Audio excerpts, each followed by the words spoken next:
हट पिछे हट आया हसन जट जरा रहिंदा इब्राहिम रोड बलाजगंज लाहौर करदी है नहीं तेनू मैं की दसा जरा यारां दा है यार बलाजगंज दा है हसन जट 235 फीट लेकिन ए गल कहनी नहीं वे ओके ओनू दे यार कहंदे हसन सिर्फ रवेगा हसन 4 यार सदा फिरदे आ नाल जिन्हां दे आ नाम अल्लाह ता जट 235 फीट नहीं अल्लाह ता जट उनका नाम वो मेरा एक जिगरी यार दूजा नंबर आया कौन जेब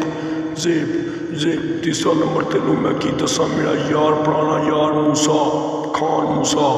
चौथा यार नवा बनाया सी लेकिन पता नहीं वो मेरे नाल चले जाना ना चले उनका नाम पाया नहीं जरा रहिंदा साडे तो बन्नो पार मैं तेनों नहीं दसांगा मैं तो हसन दा है यार तेनों मैनू नहीं पता वे